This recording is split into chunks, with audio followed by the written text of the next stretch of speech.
ಎಲ್ಲರಿಗೂ ನಮಸ್ತೆ. ಮಿನಿ ಬ್ಲಾಗ್ಗೆ ಸ್ವಾಗತ. ಇವತ್ತು ನಾನು ಡಯಟಲ್ಲಿರೋ ನಮ್ಮ ಯಜಮಾನ್ರಿಗೆ ಅಂಬ್ಲಿ ಮಾಡ್ತಾಯಿದ್ದೀನಿ. ಈ ಅಂಬ್ಲಿ ಬಂದು ನಾನೇ ಮನೇಲಿ ಸಿರಿಧಾನ್ಯದ ಪೌಡ್ರನ್ನ ಮಿಲ್ ಮಾಡಿಸಿಟ್ಟಿದ್ದೀನಿ. ಇದನ್ನು ಬೆಳಗ್ಗೆ ಎದ್ದು ಅವರು ತಿಂಡಿ ತಿನ್ನೋಕ್ಕೂ ಮುಂಚೆ ಒಂದೊಂದು ಲೋಟ ಅಂಬ್ಲಿ ಮಾಡಿಕೊಟ್ರೆ ಅದನ್ನೇ ಕುಡ್ಕೋತಾರೆ. ಅವ್ರಿಗೇನೋ ಡಯಟ್ ಫುಡ್ಡು ರೆಡಿ ಆಯಿತು. ಮತ್ತು ನಮಗೆಲ್ಲ ತಿಂಡಿ ರೆಡಿ ಮಾಡ್ತಾಯಿದ್ದೀನಿ. ಇವತ್ತು ಇಡ್ಲಿ ಮಾಡಿ ಜೊತೆಗೆ ತರಕಾರಿ ಗೊಜ್ಜು ಮಾಡಿದ್ದೀನಿ.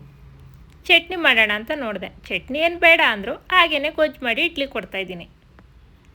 ತಿಂಡಿ ಎಲ್ಲ ರೆಡಿ ಆಯಿತು. ಇವಳಿಗೂ ಸ್ಕೂಲ್ಗೆ ಹೋಗೋ ಟೈಮ್ ಆಗಿದೆ. ನಾವು ಎಷ್ಟೇ ಬೇಗ ಎದ್ದು ಕೆಲಸ ಮಾಡಿದ್ರು ಗಡೆ ಬಿಡಿ ಹಾಗೇ ಬಿಡುತ್ತೆ ಅಲ್ವಾ. ಅವ್ಳಿಗೂ ಕೂಡ ಬಾಯ್ ಮಾಡಿ ಒಳಗಡೆ ಬಂದೆ.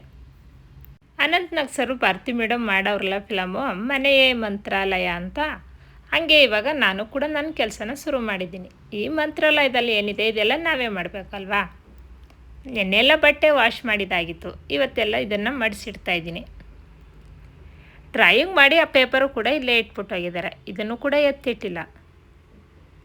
ನಾನೇನಾದರೂ ಹೊರಗಡೆ ಬಟ್ಟೆ ತರೋದಕ್ಕೆ ಹೋಗೋಣ ಅಂದರೆ ನಾನು ಬರ್ತೀನಿ ಅಂತ ಬೇಗ ಬರ್ತಾರೆ. ಆದರೆ ಬಟ್ಟೆ ಎಲ್ಲ ಸ್ವಲ್ಪ ಮಾಡಿಸಿ ಜೋಡಿಸಿ ಅಂದರೆ ಯಾರೂ ಮಾಡೋದಿಲ್ಲ. ಇವತ್ತು ನಾನು ಎಷ್ಟೇ ಜೋಡಿಸಿಟ್ರು ನಾಳೆ ಮತ್ತೆ ಅದೇ ಕೆಲಸ. ಬಟ್ಟೆ ಎಲ್ಲ ಆಯಿತು. ಅಡುಗೆ ಮನೆಯಲ್ಲಿ ಸ್ವಲ್ಪ ರೇಸನೆಲ್ಲ ಎತ್ತಿಡೋಣ ಅಂತ ಬಂದಿದ್ದೀನಿ. ನಾನು ಈ ಕಾಳುಗಳೆಲ್ಲ ಒಂದೊಂದು ಬಾಕ್ಸ್ಗೆ ಹಾಕಿಟ್ಕೊತಿದ್ದೆ.